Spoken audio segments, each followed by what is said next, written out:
এই অনুষ্ঠানের সম্মানিত প্রধান অতিথি, প্রধান মেহমান, আমরা তার মুখে আমরা সেই কাঙ্ক্ষিত বক্তব্য আলোচনা ইনশাল্লাহ আমরা শুনব। আমাদের আজকের এই মেহমান শায়েখ আল্লামা জামাল উদ্দিন, চেয়ারম্যান জামালি তালিমুল কোরআন ফাউন্ডেশন বাংলাদেশ, মোহতামের কাছ থেকে আমরা আজকের মূল্যবান বক্তব্য শুনব। আমরা তাকে তার মূল্যবান বক্তব্য পেশ করার জন্য সবিনয় অনুরোধ জানাচ্ছি। আসসালামু আলাইকুম ওয়া রাহমাতুল্লাহি ওয়া বারাকাতুহু।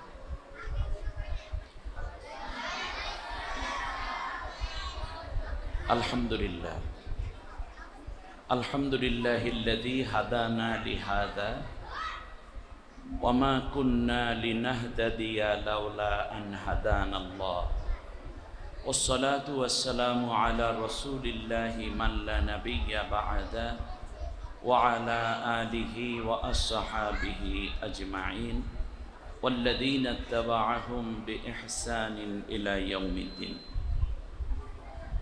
মুকাদ্দামাতুল কোরআন ইসলামী একাডেমি কর্তৃক আয়োজিত পুরস্কার বিতরণী ও গুণীজন সংবর্ধনা অনুষ্ঠান সমাপনী লগন মোহতারাম ও মোকাররম সাহেব সদর, হাজারো আলেম গড়ার নিপুণ কারিগর, হাফেজদের রগ গুছিয়ে ছোট ছোট বাচ্চাদেরকে গড়ে তুলে কোরআনের এই অমীয় আলো হৃদয়ে আলোকিত করার জন্য এক নিপুণ কারিগর হিসেবে দায়িত্ব পালন করছেন আমার কলিজার মানুষ, প্রিয় মানুষ, ভালোবাসার মানুষ, হযরতুল আল্লাম হাফেজ ক্বারি মাওলানা আবু তাহের গুলজারি, মুকাদ্দামাতুল কোরআন ফাউন্ডেশনের সম্মানিত চেয়ারম্যান। আল্লাহ তাআলা তাকে কোরআনের জন্য আরও বেশি খেদমত দেওয়ার তৌফিক দান করুন, সুস্থতা এবং দীর্ঘ নেক হায়াত দান করুন, তার খেদমতকে আল্লাহ মঞ্জুর করে নিন। আয়োজিত এই প্রোগ্রামে উপস্থিত রয়েছেন এই প্রতিষ্ঠানেরই সম্মানিত মোহতামিম প্রিন্সিপাল, আমার প্রিয় মানুষ, ভালোবাসার মানুষ, মুফাসসিরে কোরআন, মুফাক্খিরে ইসলাম, হযরতুল আল্লাম হাফেজ মাওলানা প্রিন্সিপাল মোহতারাম মনিরুজ্জামান সাহেব। কোরআনের জন্য আল্লাহ তাকে দীর্ঘ নেক হায়াত দান করুন বলি আমিন। আয়োজিত এই মাহফিলে বাংলাদেশের প্রথিতযশা ওলামায়ে কেরাম কথা বলেছেন। বিশেষ করে মার্কাজুল ইমাম বুখারী রহমতুল্লাহ সৌদি মসজিদ যেটা রয়েছে, এটার খতিব হিসেবে দায়িত্ব পালনকারী মোহতারাম আবু সুফিয়ান সাহেব কথা বলেছেন, আমার বন্ধু মানুষ কথা বলেছেন। খায়রুল ইসলাম সাহেব আরও কথা বলেছেন। হযরত মাওলানা নূর নবী কামাল, বিশেষ অতিথি হিসেবে নূর নবী কামাল সাহেবও কথা বলেছেন, ছাত্রলীগ দিনাজপুর জেলা শাখার সম্পাদক। জনাব হাজি বিল্লাল মোল্লা, তিনি কমিশনার 54 নম্বর ওয়ার্ড। কথা খুব ভালোই লেগেছে এই কথাগুলো আমার। বিশেষ করে আমার আগে ফরহাদ আলম সাহেব একটি চমৎকার দিক নির্দেশনামূলক কথা বলেছেন যে উম্মার প্রয়োজনে। আল্লাহ তাআলা সকলের কথাগুলো কবুল করুন, আমরা সবাই বলি আমিন। আমি সাইদুল ইসলাম সাহেবের কথা শুনতে পাইনি, কারণ আমি পরে এসেছি। আল্লাহ তাআলা সকলের হেদায়েতমূলক কথাগুলো আমাদের নাজাতের জরিয়া করুন এবং আমলের যোগ্য করে দিন। আমার সামনে অভিভাবক বৃন্দ রয়েছেন, বিভিন্ন মিডিয়া ব্যক্তিত্ব রয়েছেন, মিডিয়া বিশেষ করে আগামীর বাংলাদেশ গড়ার নিপুণ কারিগর এবং আগামীর সোনার বাংলার স্বাধীনতা, সার্বভৌমত্ব এবং ইসলাম রক্ষার অতন্ত্র প্রহরী আমার সামনে উপবিষ্ট আমার কলিজার টুকরা, নয়নের মণি, প্রাণপ্রিয় কোরআনের ছোট্ট ছোট্ট পাখিরা। বিশেষ করে এই ছোট্ট সন্তানদেরকে কোল থেকে, বুক থেকে ছেড়ে কোরআনের মাদ্রাসায় পাঠিয়ে দিয়েছেন যে মায়েরা, তারা রয়েছেন পর্দার অন্তরালে।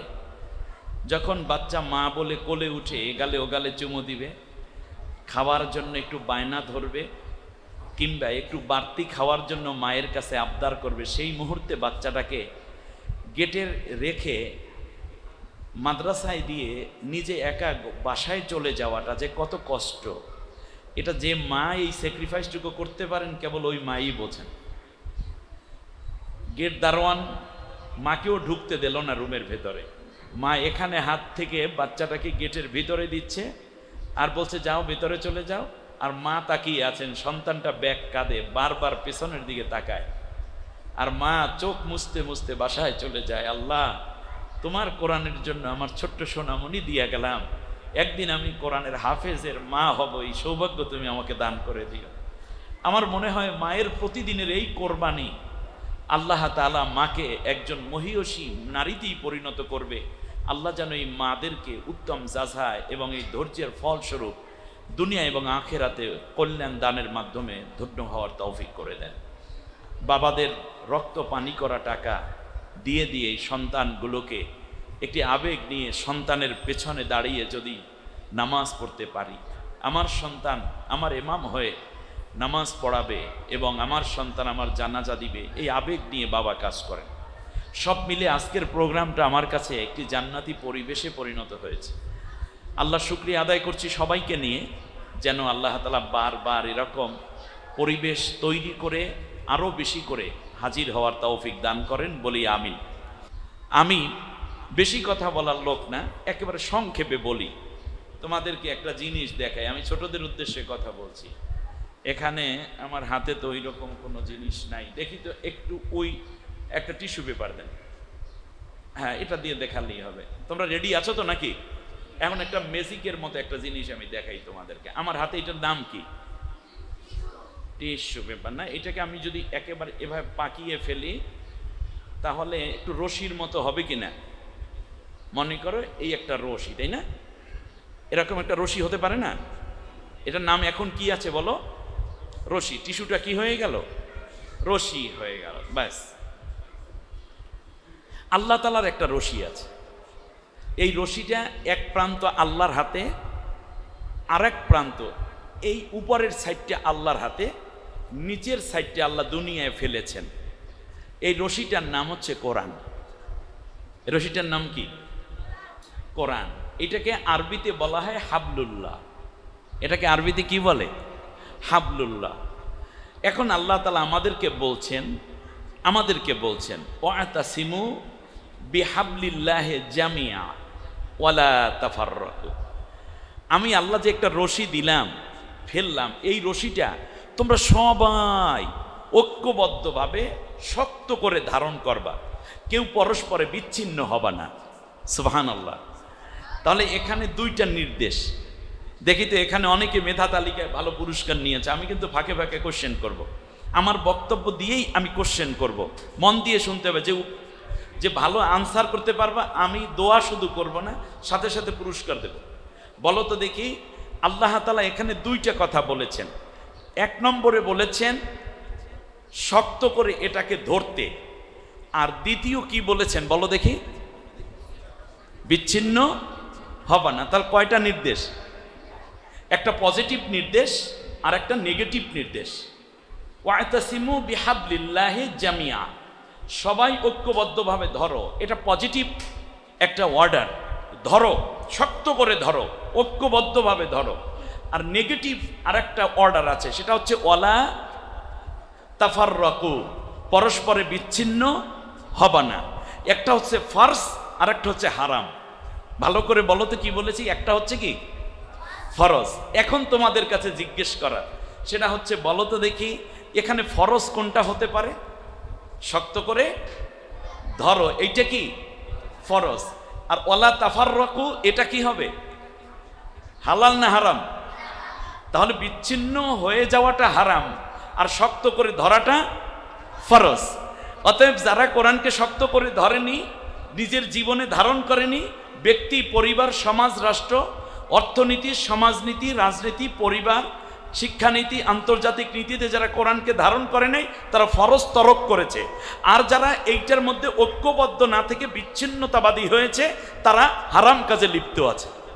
আমরা হারামকে ত্যাগ করব, আবার ফরজকে শক্ত করে ধারণ করব। আল্লাহ তৌফিক দিন, বলো আমিন। এখন তোমাদের কাছে কোশ্চেন, এটা নিয়ে আমি কথা শেষ করে দিতে পারবো আজকে ইনশাআল্লাহ। এবার দেখো ভালো করে, যখন আল্লাহ তাআলা রশিটা ফেললেন, আল্লাহ রশি ফেলছেন কোত্থেকে বলো তো দেখি? নিচ থেকে না উপর থেকে? তাহলে রশি উপর থেকে যখন পড়ে, সেইটাকে আরবিতে বলে নুজুল। আরবিতে কি বলে? নুজুল। তাহলে উপর থেকে যেই জিনিসটা নিচে পড়ে সেইটাকে আরবিতে কি বলে বলো? নুজুল। এই কলমটা মনে করো, এইদিকে তাকাও, এখানে কলম কি হয়েছে? নাজিল হয়েছে। নাজালাল কলাম, নাজালা কলাম। এই যে কলামটা কি হয়েছে বলো দেখি, একটু সংক্ষেপে বলি। এই ক্লিপটা উপর থেকে পড়লো, বৃষ্টি কি হয়? উপর থেকে নাজিল হয়। আল্লাহ বলেন না হুয়াল্লাযী আনজালা মিনাস সামাই মা। কোরআনের ব্যাপারেও নুজুল বলা হয়েছে, ইন্না আনজালনাহু ফি লাইলাতিল কদরে নাযালাল কিতাবা লিতাহকুমা বাইনান নাস। এরপরে নাজালাল কোরআন, আনজালাল কোরআন, নাজালাল ফুরকান। আল্লাহ অনেক আয়াত বলেছে, সবগুলো কি নাজিল হয়েছে, মানে উপর থেকে। এখন আল্লাহ তাআলা তো উপর থেকে নাজিল করলেন, শয়তান একটা চিন্তা করছে যে আমিও কিছু জিনিস এইভাবে ছড়িয়ে রাখবো, এজন্য সে একটা চ্যালেঞ্জ করেছে। চ্যালেঞ্জটা কি? সেটা হচ্ছে আমি বান্দার চার দিক থেকে আসব। লাইয়াতিয়ান্নাহুম মিন বাইনি আইদিহিম ওয়া মিন খলফিহিম ওয়া মিন আইমানিহিম শিমাইলিহিম। বাস। তো শয়তান চ্যালেঞ্জ করলো যে আল্লাহ তাআলা তুমি তো রশি দিয়েছো, আমিও চার দিক থেকে রশি ফেলবো। কাদের জন্য? বান্দাদের জন্য। তাদের রশিগুলোর নাম কি জানো? তাদের রশিগুলোর নাম হচ্ছে, যেমন মনে করো কমিউনিজম, সোশ্যালিজম, ক্যাপিটালিজম, এরপরে হচ্ছে সেকুলারিজম, ন্যাশনালিজম, এইরকম অনেকগুলো রশি। এগুলো দেশে শয়তানে। কারা দেশে? এটা শয়তানে। তো শয়তানের রশি আসছে কোত্থেকে? নিচ থেকে। জোরে বলো, শয়তানের রশি আসছে কোত্থেকে?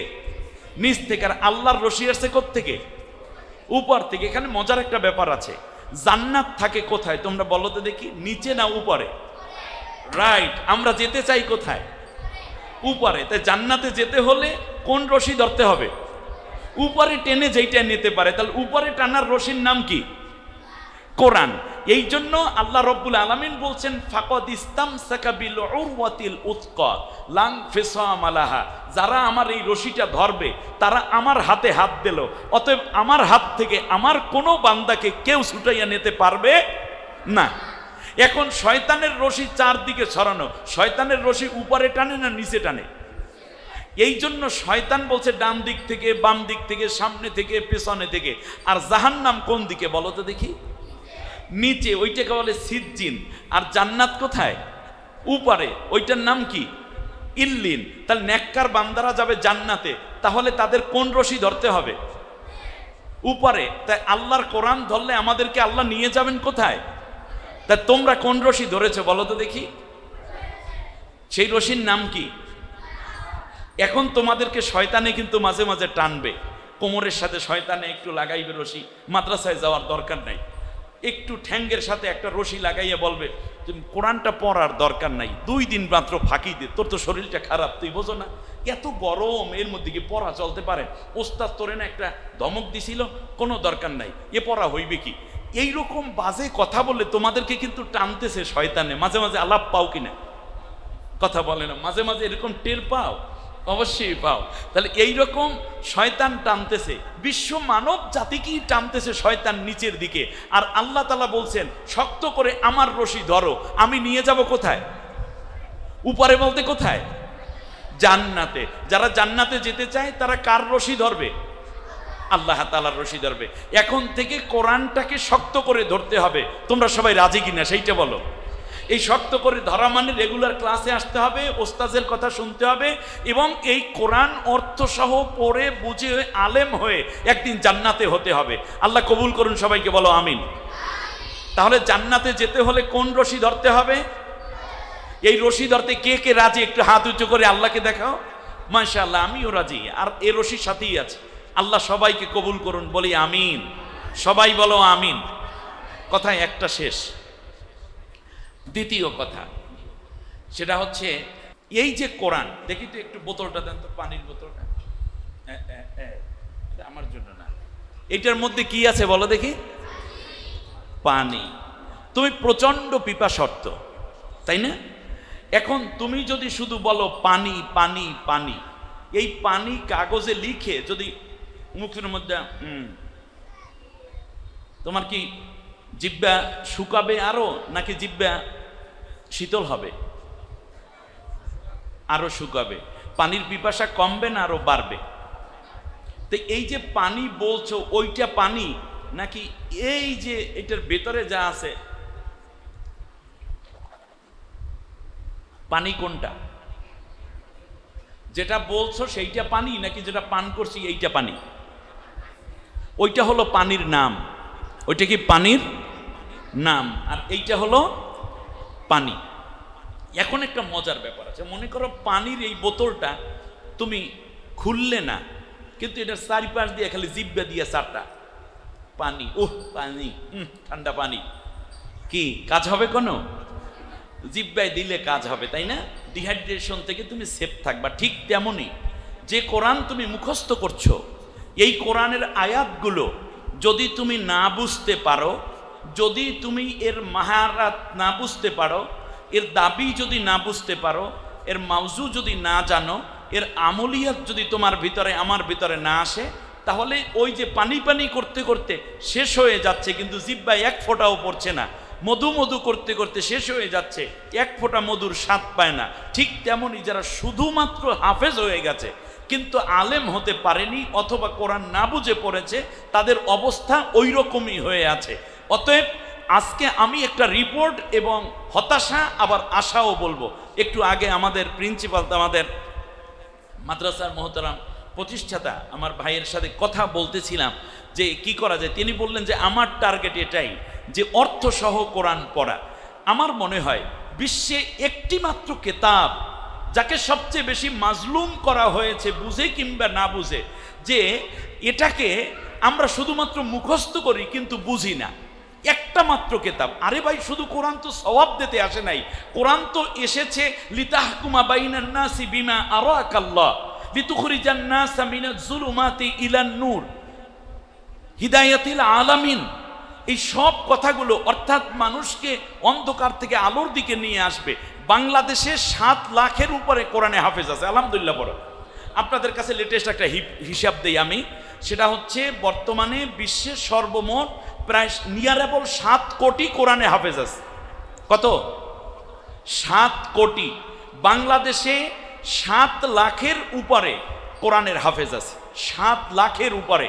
7 লাখের উপরে কোরআনের হাফেজ যদি যখন বাংলাদেশে, সেই মুহূর্তে বাংলাদেশ কেন ইসলামী হুকুমত প্রতিষ্ঠিত হচ্ছে না? আমার কোশ্চেন। তার কারণে এই 7 লাখ মানুষ ফার্স্ট টু লাস্ট এই কোরআনটা মুখস্থ করে ফেলেছে। এই 7 লাখ মানুষ কোনো না কোনোভাবে ইমামতি করেন, অথচ বাংলাদেশে বেপর্দা বেড়ে যাচ্ছে, পর্দানশীনা হলো না।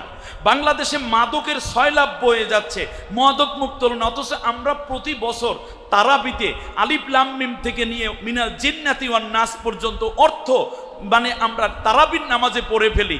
অথচ এই কোরআনের মধ্যে আছে সুদ খাওয়া যাবে না, ঘুষ খাওয়া যাবে না, দুর্নীতি করা যাবে না, হত্যা করা যাবে না, আল্লাহ ব্যতীত অন্য কারো আইন মানা যাবে না, জেনা ব্যভিচার করা যাবে না, ধর্ষণ করা যাবে না, মালে ভেজাল মেশানো যাবে না, বহু জাতির কথা আছে। সব কিছু মিলে কমপ্লিট কোড অফ লাইফ। এমন কোনো বিশ্বের সংবিধান নাই যেই সংবিধান ফার্স্ট টু লাস্ট কোনো জাতিকে তেলাওয়াত করে শোনানো হয়, শুধুমাত্র কোরআন। তাহলে এই জাতি কেন এই সমাধানটুকুতে আসতে পারলো না? স্বাধীনতার 53টা বছর। এর মানে হচ্ছে একজন হাফেজে কোরআন নিজেও কতটুকু কোরআন অর্থসহ পড়েছেন। আমার ভিতরে কতিপয় হাফেজ মাত্র সংখ্যায় খুব কম যারা আলেম হয়ে বুঝে শুনে কোরআন পড়েছেন, যেমন আমি তার টের পেয়েছি।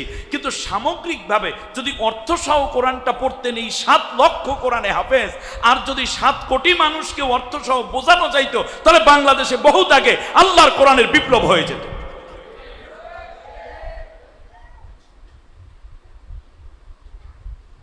আলেমরা এই সমাজের নেতৃত্ব দিচ্ছেন। আমরা কি শুধুমাত্র হিফজখানায় ইমামতি করার জন্য অথবা একটা মসজিদের ইমামতি পাওয়ার জন্য হাফেজ হবে তোমরা? অবশ্যই না।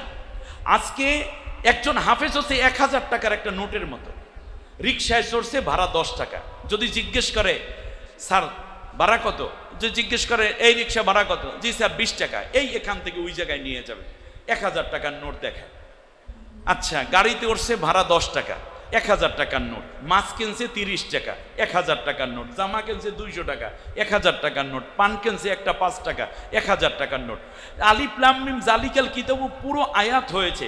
এখন কাজ করতে হবে কি, সেটা হচ্ছে এটাকে ভেঙে ভেঙে ভেঙে ভেঙে তারপর বুঝিয়ে দিতে হবে এটা অর্থনীতির আয়াত, এটা সমাজনীতির আয়াত, এটা পররাষ্ট্রনীতির আয়াত, এটা পর্দার আয়াত, এটা মা বাবার খেদমতের আয়াত, এটা হজের আয়াত, এটা জাকাতের আয়াত। যদি এইভাবে এমন একটি আজকের একাডেমি, আমি কেন এই দাবিটা তুলছি এটা সব আলোচনায় আমি বলি না, কারণ আমাদের মোহতারাম গোলজারি ভাই অনেক উচ্চ মাপের আলেম, উচ্চ মাপের হাফেজ, ইন্টারন্যাশনাল এবং উম্মা নিয়ে চিন্তা করেন, যার কারণে আমি তার মাথার ভিতরে একটা বড় রকমের থিম, আমি তাকে অর্থাৎ তিনি যেন পেরেশান হন সেই জন্য এবং তার চিন্তা যেন বেরিয়ে আসে দোয়া করছি, সেই জন্য আমি এই কথাটুকু বললাম। সেটা হচ্ছে 1000 টাকার নোটকে ভাঙিয়ে ফেলতে হবে 2 টাকা 50 টাকা 20 টাকা 10 টাকা, যখন যেটা দরকার সেই নোট দিয়ে দিয়ে সেখান থেকে উত্তরণ হতে হবে।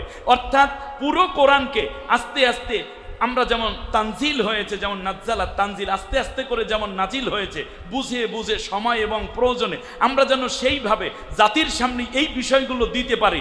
আপনি দেখেন একটু আগে পিলখানার হুজুর ওয়াজ করেছে, তিনি কিন্তু গরম বক্তব্য দিয়েছেন। হ্যাঁ, গরম লাগবে এখানে। বদরের প্রান্তরে রাসূল সাল্লাল্লাহু আলাইহি ওয়াসাল্লাম গরম বক্তব্য দিয়েছেন, আবার তাহাজ্জুদে রাসূল সাল্লাল্লাহু আলাইহি ওয়াসাল্লাম কেঁদেছেন। আরে বদরের প্রান্তরে রাসূল সাহাবীর সামনে যদি ওইভাবে কাঁদতেন, আরে আমার তো উপায় নেই। হ্যাঁ, আল্লাহর কাছে কেঁদেছেন, আবার বক্তব্য দিয়ে সাহাবীদেরকে এমনভাবে উত্তেজিত করে তুলেছিলেন, মনে হয় যেন এখন গিয়ে কাফের কল্লাটা কাইটা যারা ইসলামের দুশমনি করে তাদেরকে এখনই শেষ করে দেয়। এই বক্তব্য নবী একা দেননি, এটা কোরআনের মধ্যে এসছে। আবার যখন তাহাজ্জুদে আল্লাহ তুমি ছাড়া আমার কেউ নেই, এখন যদি মনে করেন সব জায়গায় কান্না হয় তাহলে গরমটা যাবে কোথায়? এখন এমন অবস্থা হয়েছে, নামাজের কথা আমরা বুঝেছি কিন্তু একামতে দিনের কথা বুঝতে পারিনি। তার কারণ নামাজের আয়াত নিয়ে আমাদের গবেষণা হয়েছে, একামতে দিন নিয়ে আমাদের কোনো গবেষণা হয়নি। অতএব আমি মনে করি যেটা আগামী দিন, এটি আমার শেষ কথা, এটি শেষ, কারণ ছোটদেরকে নিয়ে আর বেশি বলা যাবে না। সেটা হচ্ছে ভবিষ্যৎ খুব অন্ধকার, তোমরা হতাশ হয়েও না, ওই অন্ধকারে আলো জ্বালাবে তোমরা। এই জন্য অন্ধকারটা নিয়ে আমি একটু কথা বলি। প্রাইমারি স্কুল যে শিক্ষা দিচ্ছে তাতে বাংলাদেশ এবং ইসলাম এই দুইটার কোনোটার সাথেই যায় না। হাই স্কুল এবং আলিয়া মাদ্রাসায় বর্তমান যে পড়া দিচ্ছে তাও বাংলাদেশ এবং ইমানের হক আদায় করে পড়া হবে, এটা মানে সম্ভাবনা হয়তোবা 10% আছে, এর বেশি নাই। শিক্ষাকে এমনভাবে করা হয়েছে যেটা রাসূল সাল্লাল্লাহু আলাইহি ওয়াসাল্লামের কথা, অতুআল্লিমা লিগায়রিদ্দিন, কিয়ামতের পূর্বে ইসলামকে বাদ দিয়ে শিক্ষা চালু হয়ে যাবে। এরপরে রাসূল সাল্লাল্লাহু আলাইহি ওয়াসাল্লাম আবার বলেছেন যে ওয়াল ইলমু ফিল ফুসাক, ফাসেকদের হাতে শিক্ষা ব্যবস্থা চলে যাবে। ওয়াল ইলমু ফি রুজালাতিকুম, ইলম যাবে হচ্ছে অজ্ঞ মূর্খদের হাতে, যারা দেখা যায় যে জ্ঞান বোঝে না অথচ জ্ঞানের চেয়ারে বসে আছে। এই জায়গাগুলো আমাদের স্পষ্ট হয়ে আসতেছে। শিক্ষা ব্যবস্থায় যখন ধস নামবে তখন বাইরের পরিবেশে 3টা সিমটম দেখা দেবে। 1 নম্বর হচ্ছে যে ওয়াইউকসারুল হারাজ, বেশি বেশি গণহত্যা শুরু হয়ে যাবে। ওয়াজহারাতিল কয়নাতু ওয়াল মাআজিফু, বাদ্যযন্ত্র এবং নায়িকা গায়িকা বেরিয়ে পড়বে। তৃতীয় হচ্ছে সুরিবাতিল খামার ইউসাম্মুনাহা বিগায়রি ইসমিহা, ঘরে ঘরে মাদক পৌঁছে যাবে, মদ না কিন্তু অন্য নামে, মদ নয় অন্য নাম দেয়া হবে। এর মানে হচ্ছে খাইবে মদ কিন্তু বলবে খাই ফেন্সিডিল, কোকেন, তারি, মারজুয়ারা, পেথিডিন, ইয়াবা, গাজা, এইসব। আজকে এর সবগুলো একেবারেই সবগুলো স্পষ্ট হয়ে আসছে কিয়ামতের পূর্বের আলামত। এই সময় আমার ভাই একটা চমৎকার কথা বলেছেন যে হেরা একেবারে কাহাফের মধ্যে ওয়ার রকিম, যে সুরক্ষিত গুহার মধ্যে ঢুকে পড়তে হবে। সেই গুহা হচ্ছে মক্কা মদিনা এবং মাদ্রাসা। আচ্ছা, আমরা একটা গুহার কথা বলি, এদিকে তাকাও তোমরা সবাই। রাসূল সাল্লাল্লাহু আলাইহি ওয়াসাল্লাম যখন হীরা পাহাড়ের মধ্যে লুকাই এই মানে ধ্যানমগ্ন ছিলেন, কোরআন প্রথম নাজিল হয়েছে কোথায় বলো তো দেখি? হীরা পাহাড়। কোন রাতে? লাইলাতুল কদরে, রমজান মাসে। আচ্ছা, হেরা শব্দের অর্থ কি তোমরা কে জানো দেখি তো ছোট্টদের মধ্যে? হেরা, মা'নাল হেরা। আচ্ছা, হেরা শব্দটা পাওয়ার জন্য আমরা একটা হাদিসের সহযোগিতা নিতে পারি। রাসূল সাল্লাল্লাহু আলাইহি ওয়াসাল্লাম বলেছেন, তাহাররু লাইলাতাল কদরি ফি আওয়াখিরিল উতরে ফি শাহরি রমাদান, আওয়াখিরিল আশরিল উতরে, যে শেষ দশকের বেজোর রাতে তোমরা লাইলাতুল কদর তালাশ করো। তাহলে হেরা শব্দের অর্থ তালাশ করা। হেরা অর্থ কি? তালাশ করা। তাহাররু তোমরা তালাশ করো, অ্যাসেম্বল করা, গবেষণা করা, রিসার্চ করা, কোনো বিষয়কে খুঁজে পাওয়া, পাইতে চেষ্টা করা, এইটাকে বলে হেরা। তাহলে কোরআন যেই পাহাড়ে নাজিল হলো, রাসূলুল্লাহ সাল্লাল্লাহু আলাইহি ওয়াসাল্লাম থাকতে যেই পাহাড়ে, এটা হলো গবেষণার পাহাড়। এবং আল্লাহ তাআলা বলছেন, আফালা ইয়াতাদাব্বারুনাল কোরআনা আমা আলা কুলুবিন আকফালুহা, তারা কি কোরআন নিয়ে গবেষণা করে না, নাকি তাদের উপরে, তাদের অন্তরের উপরে তালাবদ্ধ হয়ে গেল? তাহলে যেইটা ছিল গবেষণার কেতাব, আমরা সেটাকে কেবল খতমের কেতাব কেন বানাইলাম? এটা কেবলমাত্র মাদ্রাসার কেতাব কেন বানাইলাম? এটা কেবলমাত্র হিফজ মাদ্রাসায় কেন পড়া হবে? আমার সন্তান তো হাই স্কুলে আছে, প্রাইমারিতে আছে, কিন্ডার গার্ডেনে আছে। 100 জন ছাত্র যদি একটা ক্লাসের মধ্যে থাকে, তাহলে 95 জন মুসলিম ছেলে, তার কাছে আমরা কোরআন পৌঁছাইতে পারলাম না। অথচ ওই সন্তানটিও মুসলিম, তার নাম শফিকুল ইসলাম, তার নাম আব্দুর রহিম, বাবার নাম আব্দুল জব্বার, মায়ের নাম ফাতেমা বেগম, তাকেও তো কোরআন দেওয়া দরকার ছিল। সেই জন্য আমাদের সবচেয়ে বড় ব্যর্থতা হলো আমরা কোরআনটাকে যেন আমরা আমাদের মধ্যে না থাকি, এটাকে আরো এক্সপ্লোর কিভাবে করা যায়। আমার কর্মসূচি আছে এবং আমি কাজ করে যাচ্ছি আলহামদুলিল্লাহ। এই জন্য কোরআন নিয়ে তোমরা গবেষণা করবে। এবার তোমাদের ছোট্ট একটা গবেষণা দিয়ে দেই, শুনতেছো তোমরা? হ্যাঁ, এর ছোট্ট একটা গবেষণা। আচ্ছা, এখানে হাফেজ হয়ে গেছো ছাত্রদের মধ্যে কে কে দেখি তো একটু? হাফেজ হয়ে গেছে 1 2 3 4 5 6 7 8 9 10 11 12 13 14 15 16 17 18 19 20। তুমিও হাফেজ হয়ে গেছো? সুবহানাল্লাহ, আল্লাহু আকবার। হাত নিচু কর। আমার আগে যে ভাই বক্তব্য দিয়েছিলেন, আরেকজন কি যেন নাম, যেন কি দেখলাম, ওই যে চলে গেলেন, যে মাদানী নিসাব খোলার জন্য প্রস্তাব করেছেন, আবু সুফিয়ান ভাই, আপনি এটা করবেন, এটা আমার একেবারে জোরালো দাবি। মাদানী নিসাব, এই মাদানী নিসাবটা আপনি শুরু করেন। তার কারণ আগামীর ভবিষ্যৎ খুব অন্ধকার, অন্ধকার থেকে আলোর দিকে ডাকার জন্য এটা করতে হবে। আমি ছোট্ট একটা হিসাব দেই। বর্তমান বিশ্বে 800 কোটি মানুষ আছে, তার মধ্যে মুসলিমদের সংখ্যা 200 কোটি প্লাস। আমাদের পাশের দেশ যে ভারত, বর্তমানে প্রায় 310টা ধর্ম আছে, যা একেবারে প্রচলিত, এবং ধর্মীয় কেতাবও আছে, তাদের ধর্মগুরু আছে, সংখ্যা যাই হোক। কিন্তু কোনো ধর্মগ্রন্থের হাফেজ নাই, কেবলমাত্র কোরআনের হাফেজ আছে। সুবহানাল্লাহ। কেবলমাত্র কির হাফেজ আছে বলো দেখি? 100 কোটি প্রায় জন অধ্যুষিত জনপদের নাম ভারত। ব্রাহ্মণ আছে, মুনি ঋষি আছে, তাদের ধর্মীয় উপাসনালয় আছে, কিন্তু তাদের ধর্মগ্রন্থের কোনো হাফেজ নাই। বেদ আছে, পুরাণ আছে, কিন্তু বেদ পুরাণের কোনো হাফেজ নাই। বৌদ্ধ ধর্মগ্রন্থ আছে, বিশ্বের সবচেয়ে বেশি অনুসারী হচ্ছে বৌদ্ধিস্টরা, তাদের ধর্মগ্রন্থ আছে, কোনো হাফেজ নাই। খ্রিস্টিয়ান আছে, তাদের ওল্ড টেস্টামেন্ট, নিউ টেস্টামেন্ট আছে, কিন্তু কোনো হাফেজ নাই। কেবলমাত্র কোরআনের হাফেজ এই পৃথিবীতে আল্লাহ রেখেছেন। সুবহানাল্লাহ। তার কারণটা কি? কারণ আল্লাহ বলেছেন, ওয়া ইন্না লাহু লাহাফিজুন, আমি কোরআনের হেফাজত করনেওয়ালা। একটা রিপোর্ট আপনাদেরকে দেই, আপনাদের মনে রাখা দরকার।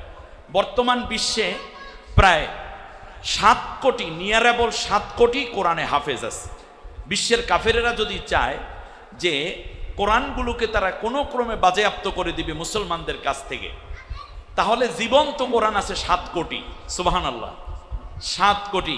আমাদের ভাই পিলখানার ইমাম সাহেব বলেছেন যে ওরা আগেও পারেনি, এখনো পারে না, কিয়ামত পর্যন্ত পারবে না, কারণ আল্লাহ তাআলা 7 কোটি মানুষের হৃদয়ে কোরআন মুখস্থ করে দিয়েছেন, সামনে আরো বাড়তে থাকবে, তাই না?